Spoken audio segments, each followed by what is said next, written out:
리스트라는 것도 있다. 이게 특검팀을 통해 밝혀졌죠. 그러니까 원래는 여당 성향의 문화예술계 인사들이지만 그 가운데 박근혜 대통령을 적대시하거나 현 정부 정책에 딴지를 건 흔적이 있는 사람이면 또 역시 정부 지원 명단에서 제외시켰다. 그게 적군 리스트다. 뭐 이런 얘기입니다. 문화비평가 경희대학교 이태광 교수와 함께 이 문제 좀 짚어보죠. 이 교수 어서 오십시오. 네, 안녕하십니까. 근데 이건 적군이라고 그러면 애니미, 적, 네. 아군이 아닌 적이잖아요. 그렇죠. 그러면 사실은 블랙리스트가 적군 리스트지 왜 원래는 자기 편 사람들을 적군 리스트라고 그렇습니다. 따로 불렀을까요? 사실은 이게 이제 제가 볼 때는 발표가 그렇게 돼서 그렇지, 이 박근혜 정부와 이 정부를 호위하고 있는 이 사람들이 어떤 사람들을 잘 보여주는 예. 그런 증거가 바로 적군 리스트라고 봅니다. 예. 그러니까 이 사람들은 보수들도 적인 거죠. 쉽게 말하면. 보수도 적이다. 네, 그렇죠. 이 여당 성향 문화예술계 인사라는 건 뻔해요. 예총이라든가, 그죠? 과거에 어떤 우리가 일반적으로 의용 문화예술인이라 불러왔던 그 사람들조차도 예. 박 대통령과 관련해서 적대적인 발언을 했다든가 아니면 굉장히 좀 마음에 안 드는 이야기를 하면 찍어서 어허. 적군 리스트를 만들었다는 거죠. 그러니까 예. 여기 적군이라는 것은 아군 속에 있는 적군, 엑스맨인가요? 아군 속의 적군 이런 네. 의미로. 그래서 예. 이제 말 그대로 적군 리스트를 보면 아시겠지만 이 정부는 사실 진보라고 해서 딱히 적대적이었던 것도 아니고 보수라고 해서 딱히 친화적이었던 것도 아닙니다. 그러니까. 무조건 내 네. 편을 들어야만. 그렇죠. 무조건 내 편만이 이렇게 최고고 내 편이야말로 절대적인 가치를 가지고 있는 존재라 믿었다는 거죠. 네. 왜 그런 생각을 했을까가 우리가 좀 고민을 해봐야 되지 않을까. 그 이야기입니다. 그러니까 박근혜 정부에게는 보수도 적이다. 이것이 그렇죠. 적군 리스트를 통해 확인됐다. 네, 저는 이 정부가 극우 정부라고 생각해요. 극우. 보수가 아니라 극우. 네, 보통 이제 마리 르팽이라든가 이런 사람들이라 부를 수 있고요. 예. 또 피용 같은 사람들, 결국 카톨릭이면서 또 이제 극우잖아요, 그죠? 그 극우라는 것은 민주주의적인 어떤 의식에 대해서 굉장히 적대적인 사람. 민주주의 자체가 불필요하고 오히려 민주주의가 이제 세상의 안정을 해친다라고 생각하는 사람들은 대부분 극우라고 부를 수 있어요. 그러니까. 그리고 이 극우는 어떨 때 보면 굉장히 이제 극단적이기 때문에 진보보다 더 과격할 때가 있습니다. 그리고 진보보다 더 진보적으로 보일 때가 있어요. 그게 그렇죠. 사실 히틀러였죠. 과거에. 나치즘. 그죠. 나치즘 같은 것들 보면 훨씬 더 이제 좌파들보다 더 이제 급진적이고 과격한 것처럼 보였다는 거죠. 그게 파시즘의 일반적 특징 아니겠습니까? 그렇습니다. 예. 그래서 이 정부는 제가 볼 때는 그런 의미에서 굉장히 포퓰리즘적인 그런 극우라고 생각이 들고, 왜냐하면 이거는 특별하게 이 박근혜 정부라서 그렇다기보다 예. 지금 현재 전 세계적으로 나타나는 현상이죠. 그러니까 뭐 트럼프도 마찬가지고요. 뭐 지금 그 프랑스 같은 경우도 발응하고 있는 극우들의 양상들이 과거처럼 그렇게 무조건 뭐 적이들을 만들어 가지고 뭐 테러를 하고 이런 게 아니고요. 예. 자기들 나름대로 합법적인 절차를 거쳐 선거를 통해 집권을 하려고 하는 그런 모습을 보이고, 따라서 상당히 많은 어떤 민주적 의제들을 가져가죠. 민주적 의제를 가져간다고 해서 이 사람들이 그걸 실현시키는 방식을 민주주의로 쓰겠다 이런 건 아니고, 예. 그걸 실현시키는데 이제 파시즘적 방법으로 하겠다라는 겁니다. 이게 사실 아이러니죠. 복지국가라는 것은 분명히 민주적인 어떤 이념을 구현하고 있는 그런 예. 정책이라 볼 수가 있는데, 예. 그 복지제도를 파시즘적으로 구현하면 굉장히 효율적으로 보이죠. 위에서 이제 찍어 누르면 되니까. 예. 뭐 그런 식의 방식으로 이제 인기를 얻게 되는 것이고. 그러니까 이태광 교수는 그 한국에서 박근혜 대통령이 선거를 통해 당선된 거, 미국에서 트럼프가 선거를 통해 당선된 거, 프랑스에서 뭐 르펜 같은 네, 곧 되겠죠, 극우 세력이 매우 선거 공간에서 힘을 확장하고 있는 네. 거, 이런 것들이 그들의 본성은 극우인데 그렇죠. 포퓰리즘식으로 대중의 인기 영합하는 그런 공약이나 발표 같은 걸 해가지고 네. 집권한 후에는 또 돌아선다. 뭐 그런 그래서 겁니다. 이제 쉽게 말하면 양다리를 걸치는 거죠. 그러니까 이제 극우라고 해가 포퓰리즘이 없다 이렇게 말할 수는 없고요. 이제 포퓰리즘이라는 것은 기본적으로 정치의 에너지죠. 예. 예전에 이 자리에서 제가 핵 에너지 같은 거라고 제가 말씀을 드린 적이 있는데, 쉽게 말하면 이제 이 극우들도 포퓰리즘의 어떤 등에 타야 됩니다. 이 호랑이의 등에 타야 되고요. 그렇기 때문에 또 이 지금 시대는 과거와는 달리 SNS라든가 이런 테크놀로지가 발달하면서 이 대중들의 어떤 파워가 과거에 전례 없이 굉장히 강해졌어요. 그렇죠. 그래서 이제 극우들도 자기들 하고 싶은 대로 할 수는 없는 거죠. 예, 일정하게 타협을 해야 되고, 예. 이제 그런 부분에서 이제 약간 이 유연화된 그런 극우들이 등장하게 됐다는 저는 생각이 들고, 그렇다고 해서 이 사람들이 극우가 아니다 이렇게 말할 수는 없다는 거예요. 극우적 본성은 어쨌든 드러난다. 네. 그래서 저는 핵심은 민주적 의제, 민주적으로 제기되는 의제들을 독재적 방식으로 실현시켜 줄게라고 하는 겁니다. 네. 그럴 때 굉장히 효율적으로 보인다는 거예요. 하긴 거슬러 가보면 히틀러도 그렇죠. 선거를 통해서 뽑혔어요. 네. 뭐 형식적으로는 그렇게 뽑혔죠. 물론 뭐 테러가 있었지만 어쨌든 네. 그런 방식으로 됐고요. 그래서 그게 또 중간 계급과 또 노동자들이 일부 지지를 했던 것도 사실이죠. 예. 사실 박근혜 정부도 그렇게 본다면 그렇게 생각할 수 있고 지금 현재 뭐 지지율이 굉장히 하락했지만 과거에 그런 뭐 콘크리트 지지율들이 대체로 그래도 박근혜 정부가 이런 문제점은 있지만 경제 하나는 잘 살리지 않겠냐. 예, 예. 그래도 국가를 잘 운영하고 있지 않겠냐라는 것이었잖아요. 그렇죠. 근데 그게 이제 그렇지 않다는 게 드러나면서 붕괴를 하게 된 거죠. 그리고 그렇게 집권을 한 후에 극우적 본성을 감출 수 없이 드러난 게 블랙리스트고 적군리스트다. 네. 그런 거죠. 결국 이제 그게 그 사람들이 생각했던 그런 효율적 방식으로 국가를 운영하는 것이었다는 생각이 들고요. 일단 적을 박멸해야 된다고 본다는 점에서 이 사람들은 기본적으로 근본주의자들입니다. 그러니까. 그러네요.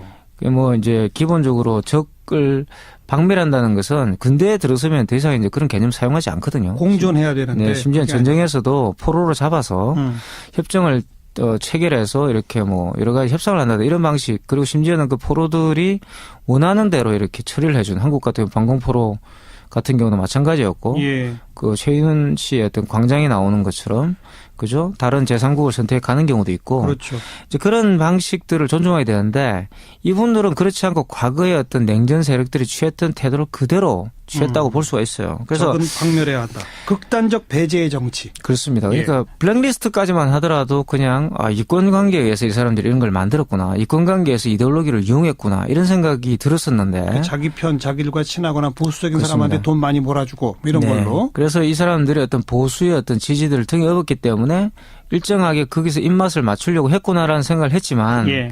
적군 리스트를 보는 순간 이거는 이 사람들이야말로 정말 확신범들이다. 말 그대로 정예부대구나 하는 생각이 들었어요. 예. 왜 이런 생각을 했을까가 궁금해졌는데 뭐 여러 가지 이 사적인 자리에서 들은 이야기라든가 이런 걸 종합해 봤을 때 진짜 이분들은 자기들이야말로 대한민국의 근간이 아닌가라고 믿었던 것 같아요. 내가 자기들이야말로 대한민국이다. 근간이고 주인이다. 네, 주인이다. 그러니까 단순하게 우리는 산업화 세대이기 때문에 시대에 뒤처졌다가 아니라 우리야말로 이 대한민국을 구한 사람들이고 예. 우리가 다시 집권을 해가지고 이 나라를 다시 구해야 되겠다라고 생각했던 것 같아요. 예. 그렇게 말하면 퍼즐이 맞춰집니다. 이 사람들 입장에서 보면 김대중까지는 그래도 좀 봐줄 수 있었지만 노무현 정부야말로 정말 자기들이 생각할 때 이 나라를 망친 주역이었다고 볼 수 있는 거죠. 왜냐하면 정말 본인들 생각으로는 대통령이 될 수 없는 사람이 대통령이 되었기 때문에 예. 가장 민주적인 방식으로 당선된 대통령인데 그 정부가 사실 이 사람들이 볼 땐 가장 위험한 정부였던 거죠.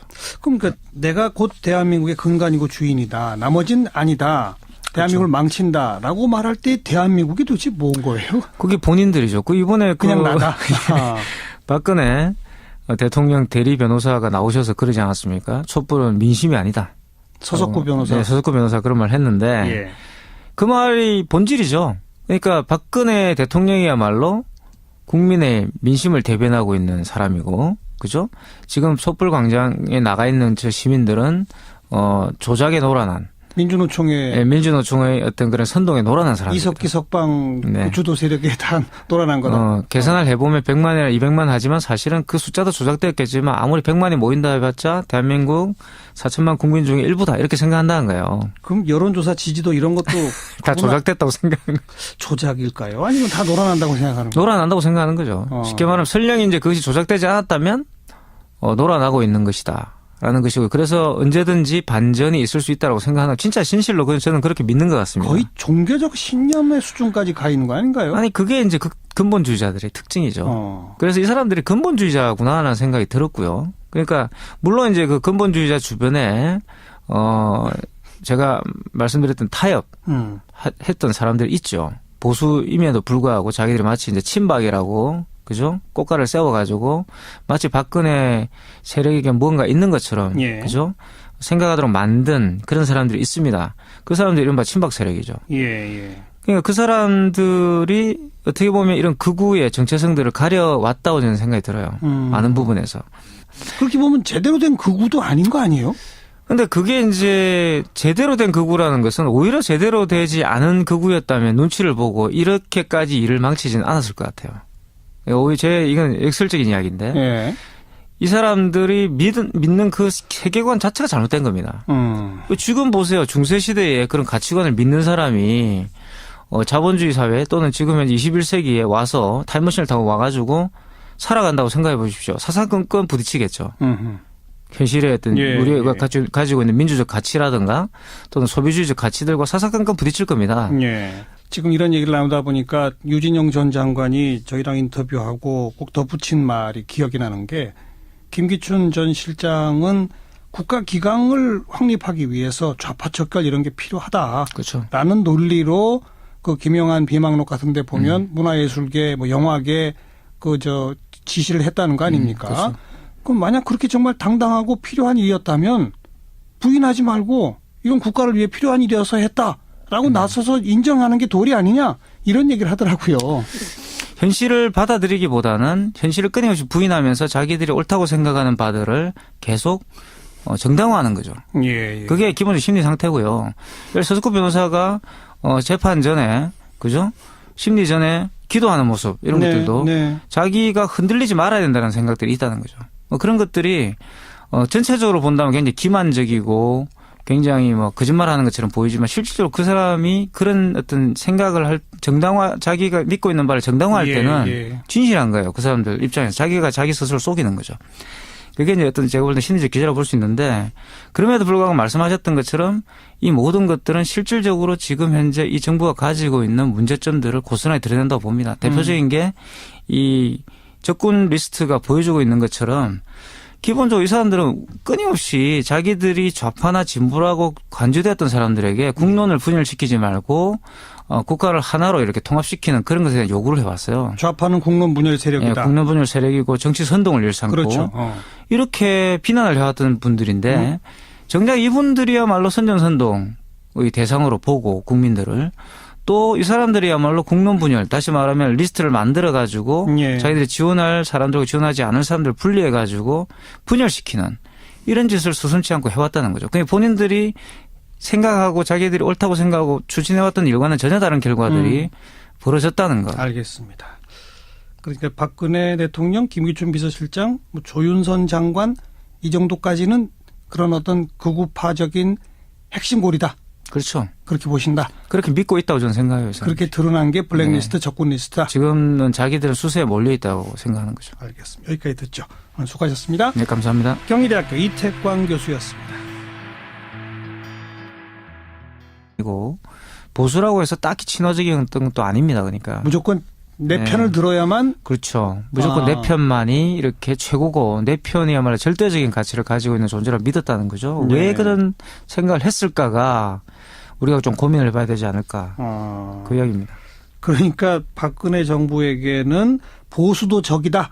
이것이 그렇죠. 적군 리스트를 통해 확인됐다. 네, 저는 이 정부가 극우 정부라고 생각해요. 극우. 보수가 아니라 극우. 네, 보통 이제 마리 르팽이라든가 이런 사람들이라 부를 수 있고요. 예. 또 피용 같은 사람들, 결국 카톨릭이면서 또 이제 극우잖아요, 그죠?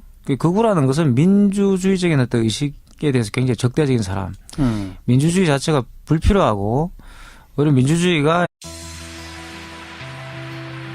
리스트라는 것도 있다. 이게 특검팀을 통해 밝혀졌죠. 그러니까 원래는 여당 성향의 문화예술계 인사들이지만 그 가운데 박근혜 대통령을 적대시하거나 현 정부 정책에 딴지를 건 흔적이 있는 사람이면 또 역시 정부 지원 명단에서 제외시켰다. 그게 적군 리스트다. 뭐 이런 얘기입니다. 문화비평가 경희대학교 이태광 교수와 함께 이 문제 좀 짚어보죠. 이 교수 어서 오십시오. 네, 안녕하십니까. 근데 이건 적군이라고 그러면 애니미, 적. 네. 아군이 아닌 적이잖아요. 그렇죠.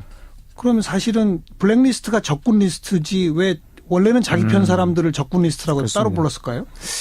사실은 이게 이제 제가 볼 때는 발표가 그렇게 돼서 그렇지, 이 박근혜 정부와 이 정부를 호위하고 있는 이 사람들이 어떤 사람들을 잘 보여주는 그런 증거가 바로 적군 리스트라고 봅니다. 그러니까 이 사람들은 보수들도 적인 거죠. 쉽게 말하면. 보수도 적이다. 네, 그렇죠. 이 여당 성향 문화예술계 인사라는 건 뻔해요. 예총이라든가, 그죠?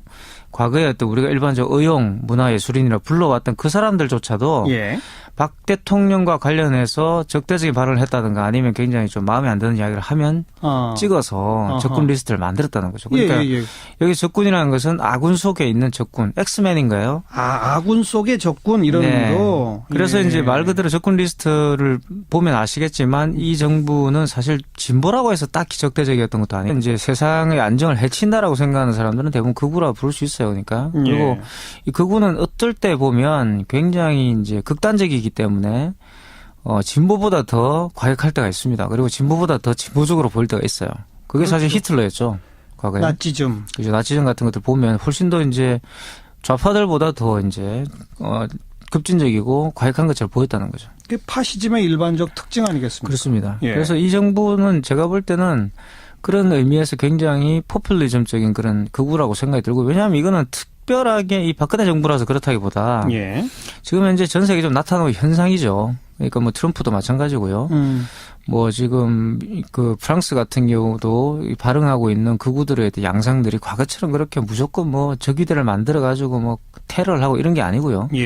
자기들 나름대로 합법적인 절차를 거쳐서 선거를 통해 집권을 하려고 하는 그런 모습을 보이고, 따라서 상당히 많은 어떤 민주적 의제들을 가져가죠. 민주적 의제를 가져간다고 해서 이 사람들이 그걸 실현시키는 방식을 민주주의로 쓰겠다 이런 건 아니고, 그걸 실현시키는데 이제 파시즘적 방법으로 하겠다라는 겁니다. 이게 사실 아이러니죠. 복지국가라는 것은 분명히 민주적인 어떤 이념을 구현하고 있는 그런 정책이라고 볼 수가 있는데 그 복지제도를 파시즘적으로 구현하면 굉장히 효율적으로 보이죠. 위에서 이제 찍어 누르면 되니까. 뭐 그런 식의 방식으로 이제 인기를 얻게 되는 것이고.